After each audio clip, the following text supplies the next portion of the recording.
We are sitting here a few miles before Gadani in front of Sadaqain's Hamzad and recurring trope in Sadaqain's art, which is the Euphorbia lactea. The cactus served as a bridge between his calligraphic training and his later figurative painting. If there was darkness visible in Sadaqain, the form of the cactus growing amidst this landscape, amidst the parched earth, would provide him with the sense of hope despite its darkness and despite its cast of characters drawn from your worst nightmares.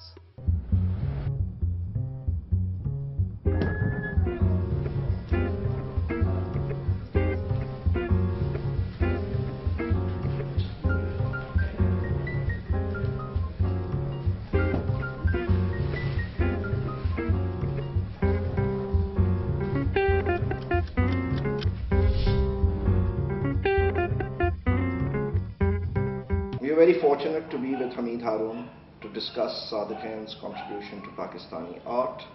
He is not only one of the most important collectors in Pakistan of Sadaqain's art, but has been associated as a trustee of the Mahatta Palace Museum, to have curated one of the biggest shows on Sadaqain in the history of Pakistani art, and perhaps, Hamid, the biggest show that has ever been curated in Pakistani art history period, not only on Sadaqain. Hamid was also on the front lines of publishing what has come to be the most important and scholarly collection on Sadaqain. Can you please first bridge the paradox of holy and sinner? That sometimes you need to move away in time from an artist and his period to be able to understand the dynamics of it. I think the Sadaqain that emerges, the holy sinner, is somebody who was known for his holy calligraphies, but in his personal life and in his fantasies of art, he created images and ideas that could certainly be called heretic or close to heretic,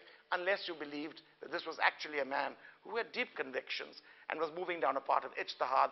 He was trying to create a figurative art only because the plight of the human being and his inner thinking was the basic abstract plight that he needed to deal with in his poetry, in his vision, in his paintings, and I think in any other form of art. But we must be careful while unraveling the mystery of Sadaqain to understand that yes, he had a societal aspect. Yes, he had a social conscience. But this was the conscience of an individual. Sadaqain never set himself up as a kind of Marxist paragon of looking at societal change.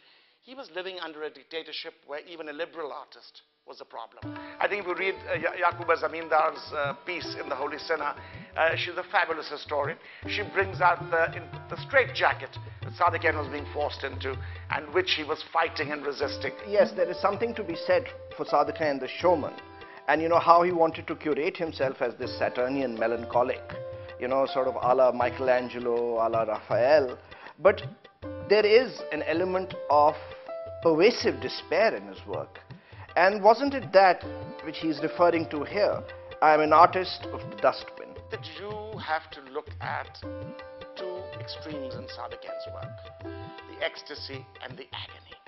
The agony that you are talking about is the agony that you perceive in his work. But there is something positive. I think that Sadaqain created an expression of joy. Some of the images that he created work with traditional literature, they work with traditional art, and they're images of joy, even if you have the artist carrying his head and walking up the steps of the Jamia Masjid, an emulation of the ecstatic Sufi tradition of Sarmad in Aurangzeb's time. This is not a morbid image, it's not an image of agony. The Sarbakaf image is an image of ecstatic Sufi longing, of introspection, and of positive movement forward. But this beheaded figure is a hero in Sadaqain's work? Would you say that? The figure is a hero in Sadaqain's work, and that is why you have to look at this kind of halaj, sarmad, ecstasy on one hand. The agony that he felt in his life came later.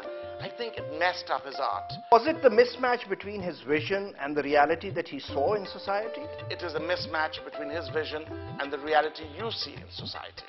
You see the agony in society.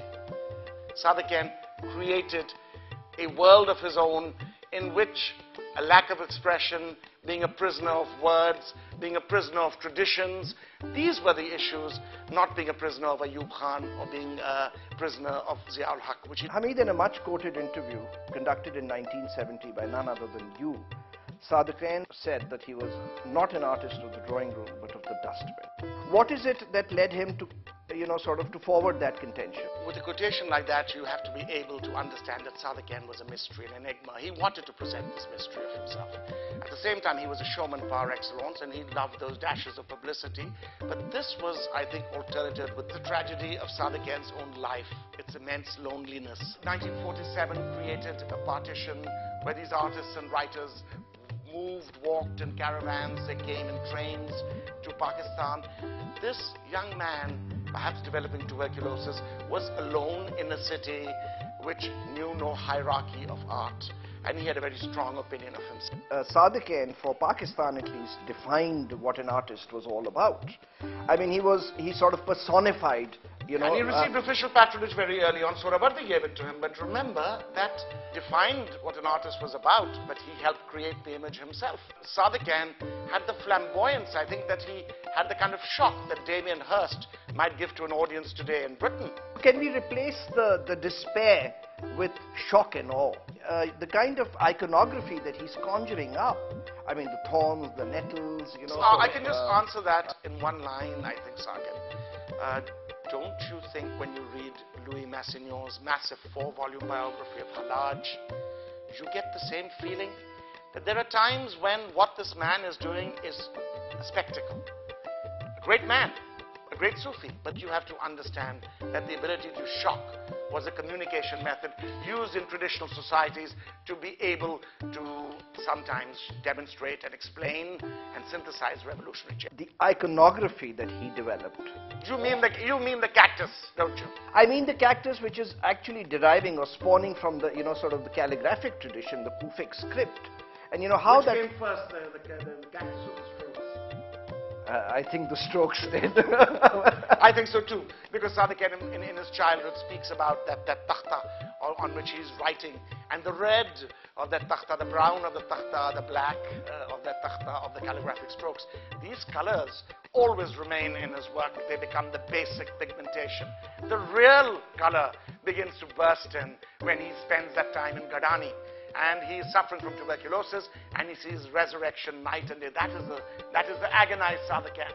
But he does survive. He never forgets Gadani. And that is the blue. That is the blue and ochre period where the blue and ochre come in and take over from that red, black and white. And it directly references the Kufic script, the tradition from which he's coming out. But look at the Kufic script on one hand from the 9th and 10th century, and on the other hand, look at his image of the three graces of Botticelli, transferred into Leonardo da Vinci flying machines shaped out of Gadani cactus in a huge mural in the sky, the aerodynamics of a skyscape, that he made in return for a bottle of Johnny Walker for a travel agency. I mean, what we are concluding from the conversation we are having is, here is the artist who's, sort of like a mirrored ball, and, will cast back whatever light is cast at it.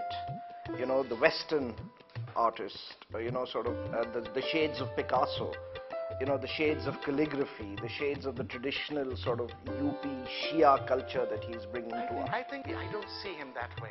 I see him as a almost fanatical visionary, and a man who was communicating in a society that was not ready for him or prepared. But would you also say that he's perhaps the most iconoclastic artist that we have in this part of the world? He broke with every tradition, with every strain that he imbibed in his work. There is the iconoclast Sadiq Khan standing at the Gadani, parched landscape of on the shores of Bundewari Bay, looking up from the rocks of Janubi Mawali, looking at the ocean, the sky, the ochre, the blue, the ridges, the cactus, always the cactus, recreating, reshaping, re-engineering society in the way only visionaries can do.